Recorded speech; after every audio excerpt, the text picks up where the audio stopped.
Conjunction की बात की जाए तो कंजंक्शन का जो हिंदी होता है वो होता है संयोजक।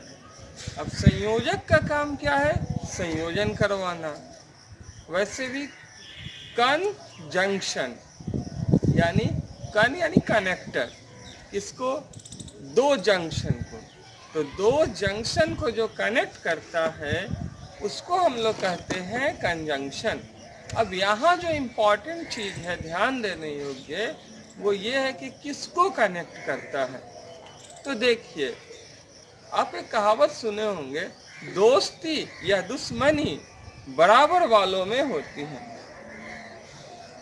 तो कंजंक्शन का काम है सिर्फ दो शब्द को कनेक्ट कर देना, ठीक है, लेकिन इक्वल लेवल का टर्म होना मस्ट है।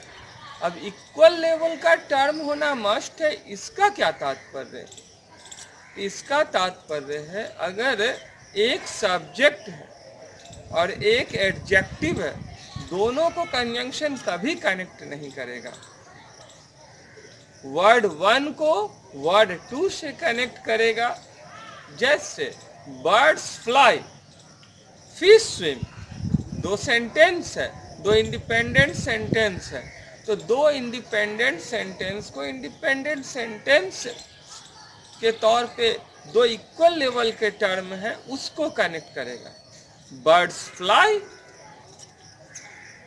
बट फिश स्विम, पक्षी लोग आकाश में उड़ते हैं और लेकिन मछलियां पानी में तैरती हैं। तो यहाँ जो इम्पोर्टेंट चीज़ है कि दो सेंटेंस को कनेक्ट किया, लेकिन कई एक बार ये दो क्लॉज को कनेक्ट करता है। देखिए, सेंटेंस होने के लिए जो बुनियादी शर्त है वो बुनियादी शर्त क्या है? सेंटेंस होने के लिए, एक सिंपल सेंटेंस होने के लिए एटलीस्ट एक सब्जेक्ट होना चाहिए, कम से कम एक सब्जेक्ट होना चाहिए, उसके बाद एक वर्ब होना चाहिए। अगर एक सब्जेक्ट है और एक वर्ब है और लास्ट में कोई एक पंक्चुएशनल साइन में से, जो 3 पंक्चुएशनल साइन हम गिना रहे उनमें से कोई एक होना ही चाहिए। फुल स्टॉप, क्वेश्चन मार्क और एक्सक्लेमेटरी साइन, इन 3 में से कोई एक होना मस्ट है, तभी वो सेंटेंस होगा। ध्यान से सुन लीजिए, subject plus verb plus question mark, exclamatory या फुल स्टॉप, इन तीनों में से कोई एक होना चाहिए। अब जो दिलचस्प बात यह है कि क्लॉज किसे कहते हैं? तो क्लॉज को पहचानना इससे भी आसान है। एक सब्जेक्ट हो और एक वर्ब हो, वो भी बिना फुल स्टॉप के, वो क्लॉज हो गया। एक सब्जेक्ट और एक वर्ब हो तो उसको कहते हैं क्लॉज। तो दो क्लॉज को जो जोड़ने का काम करता है उसको हम लोग कहते हैं कंजंक्शन। अगर एक क्लॉज को दूसरे क्लॉज से कोई जोड़ता है टर्म, तो वो यकीनन कंजंक्शन है और कोई हो ही नहीं सकता। अब इसको कैसे समझे? I shall not go to play if it rains. I shall not go to play if it rains. अब यहाँ जो इम्पोर्टेंट चीज है वो समझिए, मैं खेलने नहीं जाऊंगा यदि बारिश होगी। मैं खेलने नहीं जाऊंगा यदि बारिश होगी। तो गौर कीजिएगा, मैं खेलने नहीं जाऊंगा यदि बारिश होगी। तो पहले क्या होगी? पहले वो खेलने नहीं जाएगा या बारिश नहीं होगी? तो पहले वो खेलने नहीं जाएगा, पहले बारिश नहीं होगी, बारिश होगी। अगर बारिश होती है तो वो खेलने नहीं जाएगा। यदि बारिश होगी, तो जो यदि बारिश होगी ये जो टर्म है, यहाँ पर बारिश होगी को देखिए, बारिश होगी एक क्लॉज है और दूसरा क्लॉज है मैं खेलने नहीं जाऊंगा। तो जो पहले होता है उसी में हम कंजंक्शन का यूज करते हैं। इफ का जो इफ इट रेंज, तो यदि बारिश होगी। अब यहाँ एक और चीज जो ध्यान में रखना है, वो ध्यान में रखना क्या है कि दो फ्यूचर टेंस, ध्यान से सुनिए, यदि बारिश होगी तो मैं खेलने नहीं जाऊंगा। जब सेंटेंस में दो फ्यूचर टेंस एक साथ हो तो जो पहले वाला फ्यूचर टेंस है, बारिश होगी, इसको हम सिंपल प्रेजेंट टेंस में बनाएंगे, न कि सिंपल फ्यूचर टेंस में बनाएंगे। और यहाँ पे हम एक कंजंक्शन का यूज कर रहे हैं, इफ का। तो जो पहले होता है उसको उसके साथ इफ का यूज करते हैं, जो यूज कर रहे हैं वो कंजंक्शन का। और जो लास्ट में रिजल्टेड एक्शन है, मैं खेलने नहीं जाऊंगा, ये परिणाम स्वरूप आया बारिश होने के, तो इसको हम लोग दिखाते हैं विदाउट कंजंक्शन। और याद रखिएगा कि जो विदाउट कंजंक्शन होता है वो प्रिंसिपल क्लॉज होता है, और जो कंजंक्शन के साथ होता है वो सबऑर्डिनेट क्लॉज होता है। अब यहाँ पर सबऑर्डिनेट क्लॉज क्यों होता है? क्योंकि यहाँ पे जिस कंजंक्शन का प्रयोग किया गया है वो सबऑर्डिनेटिंग कंजंक्शन है। अब सबऑर्डिनेटिंग कंजंक्शन, इफ यहाँ सबऑर्डिनेटिंग कंजंक्शन है, क्योंकि इफ इट रेंज, यदि बारिश होगी, इसको सेपरेटली नहीं लिखा जा सकता है। दो क्लॉज को जोड़ने के लिए जिसका प्रयोग किया जाता है उसे कहते हैं सबऑर्डिनेटिंग कंजंक्शन, और दो सेंटेंस को जोड़ने के लिए जिसका प्रयोग किया जाता है उसे हम लोग कहते हैं कोऑर्डिनेटिंग कंजंक्शन। इसको माइंड में सेट कर लीजिए।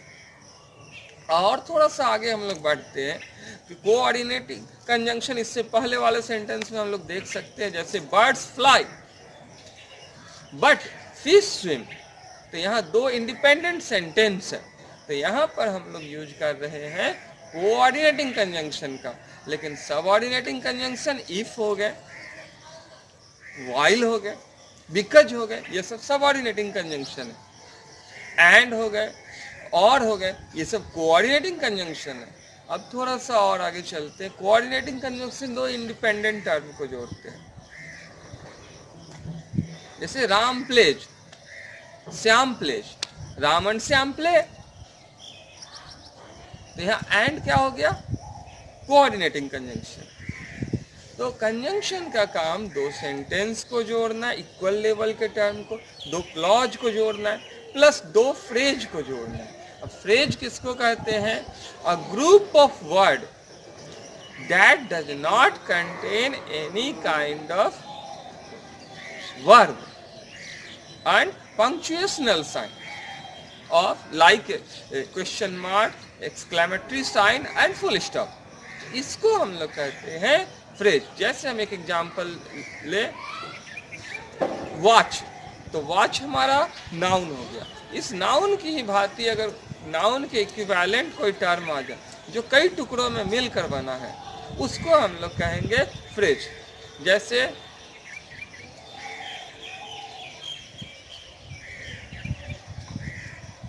an instrument for showing time, तो an instrument for showing time। या दूसरा example, a machine for showing time, तो a machine for showing time। तो ये जो a machine for showing time या an instrument for showing time, तो ये जो हमारा टर्म है ये फ्रेज हो गया। अब mother, a birth giving woman, तो अब बर्थ गिविंग वुमन, ये जो है हमारा टर्म, ये टर्म फ्रेज है। लेकिन मदर हमारा जो टर्म है ये नाउन है। ये बात माइंड में क्लियर है? अब आगे चलते, तो दो फ्रेज को जोड़ने का जो काम करता है उसे भी कहते हैं हम लोग कंजंक्शन। जैसे I want a chair to sit, I want an instrument to write, यानी पेन की तरह यूज कर लिया। या I want a plastic instrument to sit. तो यहाँ जो हम टर्म यूज किए हैं, ये जो हमारा टर्म है ये कंजंक्शन है। I want a chain of gold and an instrument to read. तो यहाँ जो हम टर्म यूज कर रहे हैं एंड का, ये हो गया हमारा कंजंक्शन, दो फ्रेज को जोड़ा। अब जैसे राम प्लेज, श्याम प्लेज, तो राम एंड श्याम प्ले, तो यहाँ एंड जो है दो वर्ड को जोड़ रहा है। तो जो कंजंक्शन इस प्रकार से बना क्या, a word that join merely two words, two phrases, two clauses and finally two sentences is called the conjunction. Quite easy. Have a nice day.